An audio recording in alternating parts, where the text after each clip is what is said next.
Mais excessos das Forças Armadas. Nós vamos ver tudo isso aqui no vídeo de hoje, logo depois da vinheta.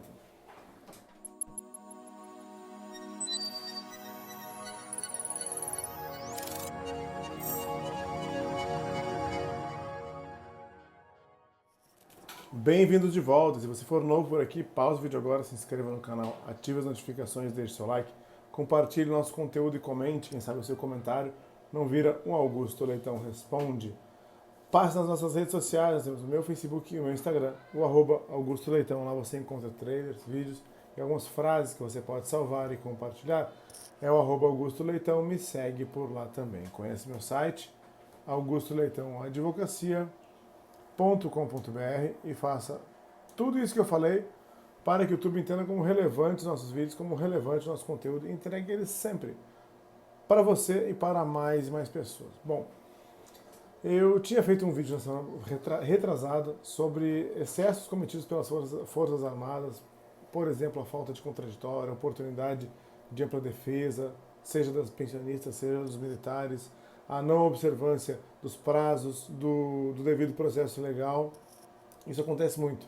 As pessoas às vezes descobrem diretamente no seu contra-cheque que elas não têm mais direito a determinado benefício, ou que elas tiveram um posto acima reduzido por conta de uma modificação do entendimento da administração, que deveria ter oportunizado a elas, por exemplo, o contraditório e a ampla defesa. Desde a Lei 13.954, nós estamos passando aí por muitas modificações, tanto na legislação, quanto naquilo que deriva da Lei 13.954, que são, por exemplo, os decretos. Nós temos muitos decretos pós-2019. E aí decretos que tratam do Fundo de Saúde, do entendimento de remuneração, do decreto que regulamenta a própria Lei 3765, um decreto que fala sobre o artigo 111A, sobre a chamada de militares a qualquer tempo. Então, assim, vou brevemente pontuar com vocês, porque eu tinha feito um outro vídeo que eu tratei de alguns assuntos, eu vou pontuar outros aqui e vou trazer uns casos concretos sobre excessos mesmo das Forças Armadas, tá bom? Então vamos lá. O que está acontecendo? Que tipos de pentes finos estão acontecendo? A gente já viu no vídeo anterior que está tendo pentes finos para retirar dependentes do FUSEX, do FUNSA e do FUSMA. Muitas pessoas já perderam. E aí eu acompanho sempre os comentários das pessoas que estão dizendo: mas eu não recebi essa carta. Que bom que você não recebeu essa carta. Ou você não caiu no cruzamento, ou você preenche todas as condições. Então, não são todas as pessoas que vão receber cartas, mas quem por acaso recebeu uma carta dizendo que vai reduzir o posto acima, que vai sair do fundo de saúde, ou que vai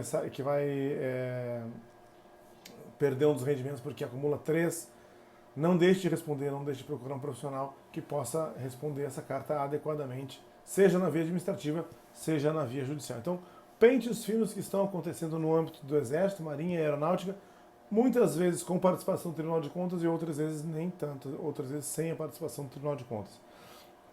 Retirada de dependentes do Fundo de Saúde, seja FUSEX, FUNSA e FUSMA. Pessoas que recebem 3 rendimentos. E, em princípio, pela Lei 3765, se ela recebe uma pensão militar, ela pode receber, em regra, mais um rendimento, que seria mais uma aposentadoria, ou mais uma pensão, ou mais uma aposentadoria do INSS, ou mais uma aposentadoria de algum regime próprio, ou uma pensão do INSS, ou uma pensão de regime próprio. Normalmente isso, tá? Mas se eu tenho, por exemplo, professoras que têm 2 vínculos, que trabalham de manhã à tarde, de manhã no município e à tarde no estado, e recebem a pensão militar, nós temos uma exceção. E essa exceção não vem sendo observada nem pelo Exército, nem pela Marinha, nem pela Aeronáutica, apesar de que o Tribunal de Contas já se manifestou e disse que nos casos que eu tenha professoras com 2 vínculos, elas podem sim receber a pensão militar, tá? Mesmo depois do tema 921, que não traz exceção nenhuma para quem recebe 3 rendimentos. Ele simplesmente diz que não pode 3 rendimentos em hipótese alguma, mas o próprio STF já se manifestou no sentido de que os professores, médicos e aquelas situações do artigo 37 da Constituição Federal estão fora do tema 921 e o Tribunal de Contas assim concorda, tá? O próprio Acórdão 2225 do Tribunal de Contas, que não permite mais que concedamos posto acima para quem já tem um posto acima ou para quem já está reformado. Acontece que isso foi de 2019 para frente. O próprio acórdão ressalva que são só para novos casos ainda não homologados pelo Tribunal de Contas. O problema todo está na demora disso sair da Força Armada e chegar no Tribunal de Contas, que às vezes eu tenho 6 meses, 1 ano, 2, 3, 4, 10, 12, 18 anos. Tá? E aí eu posso ter um caso que tenha sido concedido pela Força Armada e jamais chegou no Tribunal de Contas. Se nós utilizarmos esse raciocínio, o Tribunal de Contas poderia rever esse ato, já concedido há 18 anos. Felizmente, o Poder Judiciário tem estado atento e tem reconhecido a decadência, especialmente quando já se passam mais de 10 anos. Ele tem utilizado um critério de 5 mais 5, 5 anos para a Força Armada e 5 anos para o Tribunal de Contas. Ainda que o Tribunal de Contas não tenha tido a oportunidade de homologar aqueles atos. Então está acontecendo isso, muitas militares estão perdendo o posto acima e pensionistas estão perdendo o posto acima por conta dessa modificação de entendimento do Tribunal de Contas, muitas vezes correta, se aplicada com o devido processo legal, e muitas das vezes com excesso. Muitas das vezes pensionistas estão perdendo o posto acima que tinham direito e não deveriam ter esse posto afastado. Então temos que estar atentos a isso e não simplesmente aceitar tudo que vem das Forças Armadas como correto, porque muitas das vezes há erros e também há excessos. O artigo 112A, então, é o pior de todos, porque esse artigo, ao ser regulamentado pelo Decreto 10.750, faculta a administração que cancele, que anule ou que revogue atos administrativos de reforma de quem já tem uma decisão que concedeu a reforma pela via judicial, com trânsito em julgado, ou que já tenha concedido isso, um ato de reforma, há muitos anos atrás, e que esteja amparado pela decadência. O decreto 10.750 está indo, o decreto 10.750 está indo além da decadência e além do trânsito julgado. Grande erro e grande excesso do meu ponto de vista. Além de tudo isso, cruzamentos de teto constitucional, sabemos que estão acontecendo e as pessoas vêm caídas em cruzamentos e às vezes elas simplesmente caíram no cruzamento porque receberam o seu 13º e aí somando o 13º passa do teto constitucional. E sabemos que o 13º ele não deve incidir para o cálculo do teto. Então, esses cruzamentos são erros da própria Força Armada ao fazer o cruzamento que não recepcionaram essas situações no crivo de fazer a seleção de quais casos abordar. Tá? Então, o teto, quando o caso é do 13º, é mais fácil de provar e resolver isso até mesmo na via administrativa, sem ação judicial nenhuma. A situação do pente fino de ex-combatentes, que houve uma mudança de entendimento do Tribunal de Contas, do STJ,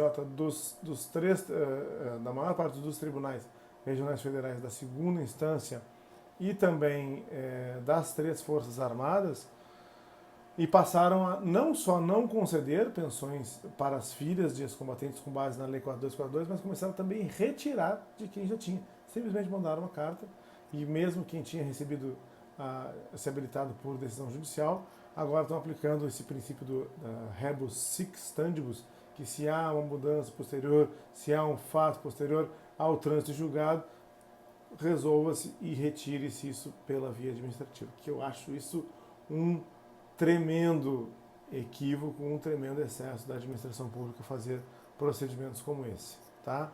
Aí eu já vou entrar direto nos casos concretos aqui, porque o próximo assunto eu vou tratar de auxílio invalidez. E o auxílio invalidez eu já disse algumas vezes a vocês que de todos é onde a administração teria mais chance de acertar e ainda assim se excede. O auxílio invalidez ele pode ser cancelado a qualquer tempo, porque é um vínculo precário, desde que chame o militar, submeter a inspeção de saúde. Se não estiverem mais presentes aqueles requisitos do auxílio invalidez, se cancela o auxílio invalidez. Agora, eu não posso fazer o seguinte, é conceder o auxílio invalidez, isso aconteceu, tá? Conceder o auxílio invalidez a um militar, nunca chamar esse militar, deixar ele recebendo por 22 anos, depois chamar esse militar e apresentar uma planilha, querer que ele reconheça a dívida e apresentar uma conta, um cálculo, para que ele recolha uma GRU de 1,5 milhão, 22 anos depois. Se ele não teve má fé, se ele não participou de forma a fraudar a administração, se ele não trabalhou, porque se ele está inválido, ele não pode trabalhar. Se ele está recebendo auxílio de validez, é lógico que ele não pode trabalhar. Então, se ele fez isso e trabalha, aí a gente pode lhe imputar a má-fé. De qualquer outra forma, se a administração passou a ser mais rigorosa, mudou de critério, mudou o seu entendimento, não pode jogar no colo do militar 22 anos de pagamento feito pela própria administração, que a administração sempre entendeu correto. Bom, isso aconteceu da mesma forma que falei aqui do vulto de 1,5 milhão, né? Teve um outro processo judicial de uma pensionista que jamais tinha sido habilitada na qualidade de companheira, outras pensionistas foram habilitadas, as filhas tinham sido habilitadas, a viúva também. E essa companheira do militar, depois do óbito militar, discutiu por 20 anos a relação de união estável e conseguiu provar e recebeu todos atrasados, 20 e tantos anos de atrasados também. Quando chegou para a Marinha para cumprir, a Marinha refez os títulos, readequou ali as frações de acordo com os anos e apresentou uma conta aos demais beneficiários, também de 1 milhão. Também está errado isso, gente. Eu não posso cobrar dos outros beneficiários que nunca foram parte do processo judicial, que nunca foram parte em processo administrativo nenhum, que sempre receberam de boa fé, de acordo com o que a administração pública entendeu correto. Se só haviam aqueles beneficiários, se ela não era considerada companheira, está certo eles receberem a fração que existia. E aí depois, 20 anos depois, o judiciário foi moroso, demorou para ter uma decisão judicial. Depois de 20 anos eu tenho finalmente uma decisão judicial e eu não posso jogar essa carga toda no colo do beneficiário que recebeu correto, de boa fé. Tá? Então tá aqui mais um excesso, mais um caso, esse concreto, tá? Acompanhei, conheço o caso. E um outro também de uma pensionista que ela era mãe de um filho que completou seus 21 anos, e a Marinha pedia que ela levasse os comprovantes de que o filho era universitário, e ela ia levando os comprovantes. E ele ficou recebendo, ela ficou recebendo a cota do filho incorporada por 1, 2, 3 anos até ele fazer os 24. Um belo dia a Marinha mandou uma carta para ela e diz: olha, nós concedemos errado aqui, nós nos demos conta que você estava pela redação original da Lei 3765, e na redação original o filho só pode receber até os 21 anos e não até os 24. Então, Marinha errou, escreveu, colocou por escrito que errou e quis cobrar dela 102 mil reais. E começou a cobrar. Felizmente o mandado de segurança conseguiu afastar esse cálculo absurdo de 102 mil reais que estava sendo cobrado dessa pensionista. Bom, então tem muitos erros, tem vezes que a Força Armada se excede, tem vezes que a Força Armada não observa o devido processo legal, não oportuniza o contraditório, não manda carta, não oportuniza prazo, ou pede que a pessoa se defenda sem que ela tenha acesso à íntegra dos autos, ela tem que saber do que ela está se defendendo. Tá? Então, a administração erra e a administração também se excede. Então, eu quis fazer esse outro vídeo trazendo também os casos práticos que não estavam no primeiro e tratando dos outros casos de pente fino. Então, espero que agora tenha ficado completo esse material para vocês. Eu vou deixar o primeiro vídeo aqui no link aqui embaixo, você pode assistir os dois juntos, para que você possa ter um material bem completo sobre excesso das Forças Armadas e pentes finos que estão ocorrendo no âmbito das Forças Armadas, tá bom? Então, se você for novo por aqui, pausa o vídeo agora, se inscreva no canal, ative as notificações, deixe seu like, nosso e-mail atendimento@augustoleitonaadvocacia.com.br, atendimento@augustoleitonaadvocacia.com.br. Então vou deixar com vocês aí um grande abraço e que a gente tenha uns ótimos vídeos na semana, que vocês façam um bom proveito. Comentem aqui, sempre comentem, tragam experiências suas, experiências de parentes seus, de militares com os quais vocês convivem, de alguma situação de excesso que tenha ocorrido, de algum pente fino que vocês tenham conhecimento que esteja ocorrendo, para que eu também possa enriquecer meu trabalho e trazer novos vídeos para vocês, tá bom? Muito obrigado, um abraço a todos, meus amigos.